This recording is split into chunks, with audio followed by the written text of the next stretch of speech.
Welcome back to another episode of the Creepy Marathon Month.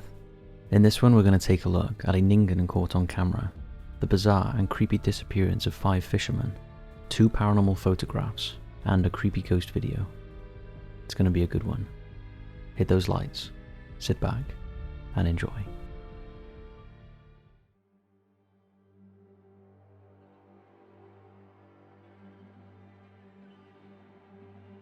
Who's that? These photographs were posted to Reddit by first-time poster Pausing God, who explains the backstory to the images. They were taken by an ex-partner about 3 years ago, and at the time she was working in a childcare centre in Victoria, Australia. He was reluctant to give the exact name, only that it was in the countryside. While on the day that these photographs were taken, every child present in the room appeared in the photographs, and 2 of the images were captured in quick succession, making them almost identical, except that is for one eerie and still unexplained anomaly. Take a look at the first and second photographs. Tell me what you see.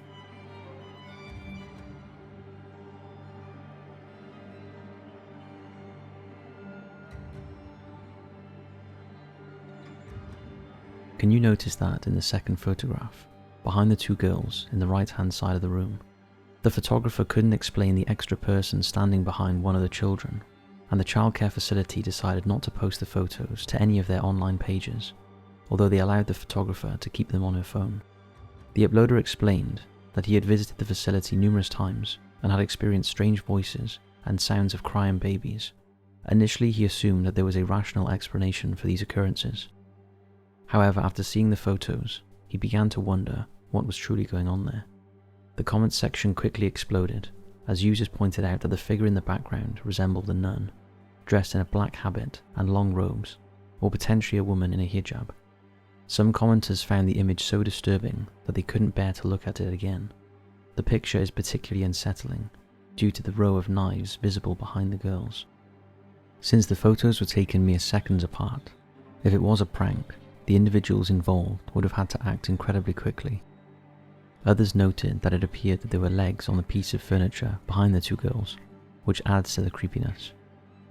Some suggested that it was not a ghost, but a demon disguised as a hollow-eyed nun.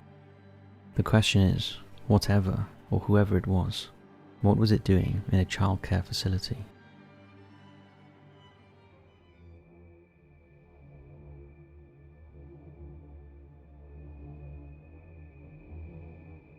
Vacation party ghost.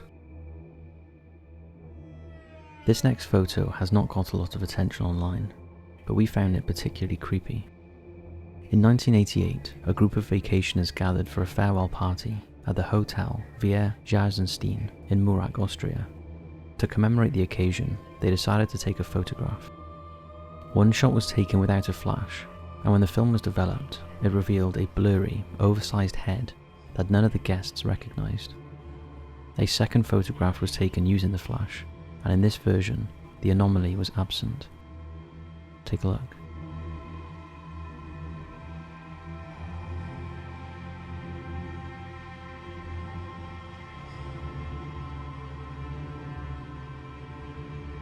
The unexpected photobomber in the first image is clearly a woman, but who is she?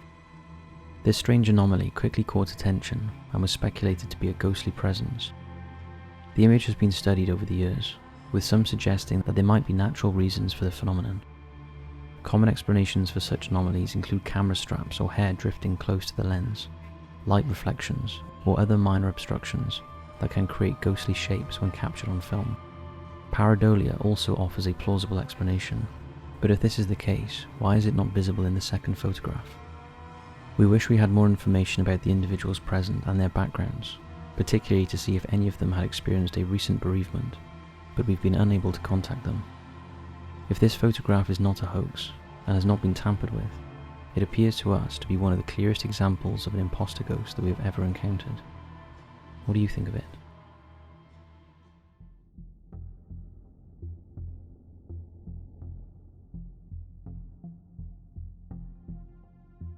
The Hawaiian Fisherman.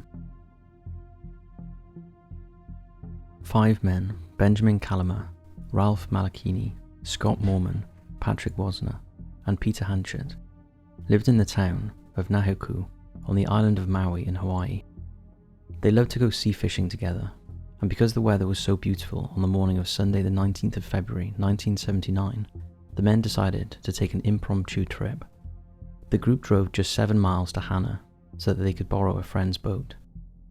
The 17-foot Boston whaler was named Sarah Joe, and when they arrived they were told the outboard motor needed new spark plugs. The group quickly changed them and loaded the boat with beer, fizzy drinks, snacks, and plenty of ice for the haul of fish they hoped to bring home. After everything was done, they were ready to set off. The Aloha Channel is 17,000 feet deep and lies between the main island of Hawaii and Maui. It is regarded as the most dangerous stretch of water in the Hawaiian Islands. It's located next to Mauna Loa, the largest volcano in the world, and is known for strong surface currents. However, when the Sarah Joe began its sail, the sea was calm and there wasn't a cloud in the sky. But just 2 hours later, the weather had changed dramatically. The wind was picking up speed and had shifted north. By 2 p.m. there was torrential rain and the winds were gale force. There were floods in the town of Hana, and locals were heard to say that it was the worst storm that they had ever seen in 50 years. 3 fishing boats had made it back safely, but there was no sign of the Sarah Joe. The Coast Guard was notified, and at 5 p.m. the search began. Visibility was poor, and they found no trace of the boat or its crew. The search continued for 5 more days, utilizing over 40 planes and boats that covered more than 56,000 square miles of the Pacific Ocean. Despite the Coast Guard eventually suspending their search, volunteers continued to look for the missing vessel, scouring the coast of Hawaii and the southern shore of Maui, but without any success.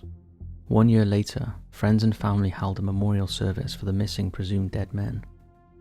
Almost 10 years later, on September 8, 1988, John Norton, a marine biologist, landed on an uninhabited island in the Atongi Atoll, part of the Marshall Islands.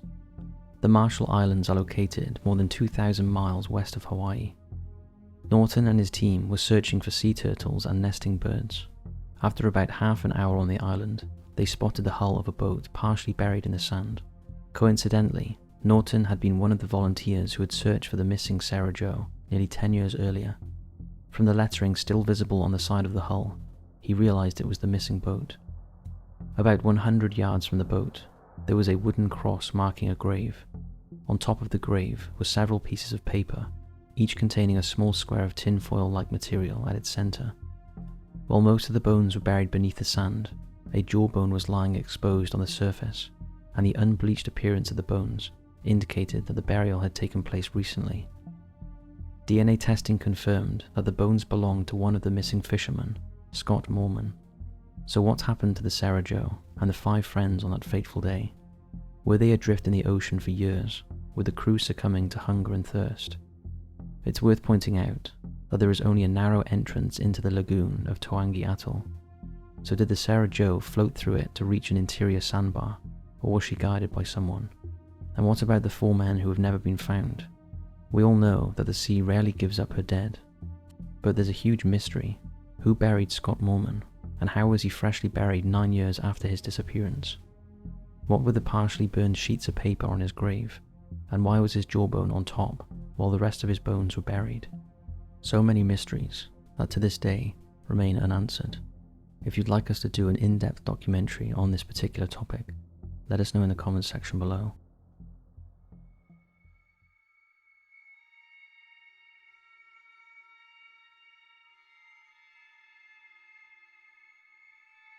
Ningen caught on camera.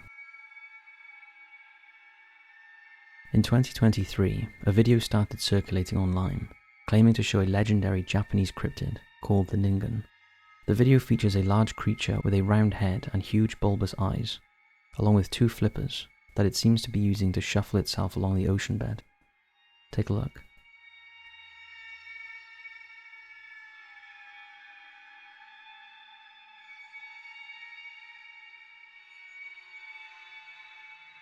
Several viewers pointed out that the date displayed in the video's corner appears to be in the future by several months.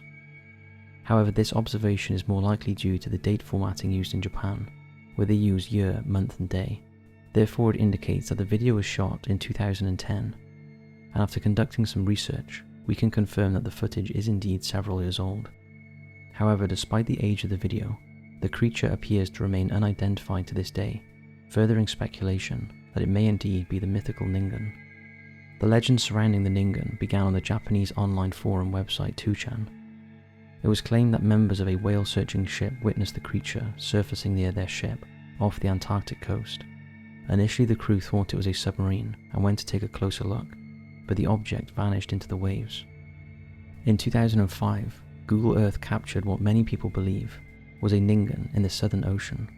However, many skeptics think that the creature was actually an iceberg that coincidentally looked like the sea monster. The Ningen is a creature that has two main forms. The first one is a large aquatic animal, similar in size to a whale, with a humanoid face, big limbs, and mostly white in colour. The second, less common description portrays it as a much smaller terrestrial organism, consisting of little more than a large head, with a slit-like mouth and small eyes, that walks on humanoid legs around Antarctica. What do you think about this age-old legend?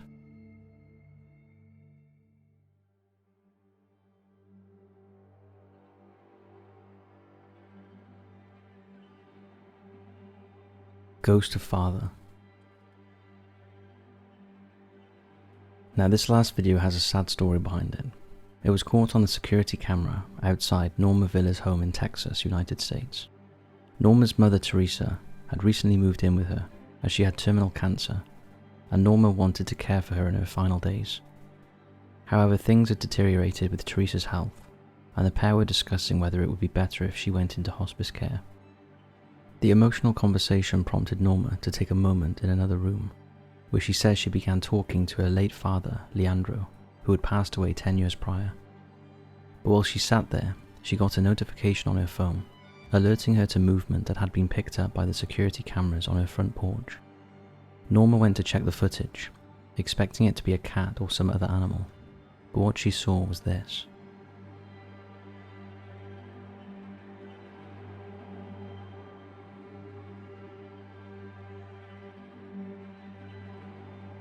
Norma showed her mother, and the first thing she said was, "They're coming for me." Still baffled by the footage, Norma showed her husband, who smiled and said that it was her dad being there for her during this difficult time. Norma now believes it was the spirit of her dad watching over her and trying to reassure her. This belief is reinforced by the fact that her dad always sat in that spot and always sat outside to smoke. Sadly, Teresa passed away in February 2020, but Norma often watches the footage and finds it comforting to think that both her mum and dad are looking down on her. So that's it for this video. Thanks for watching, and we'll see you right back here tomorrow for another creepy one.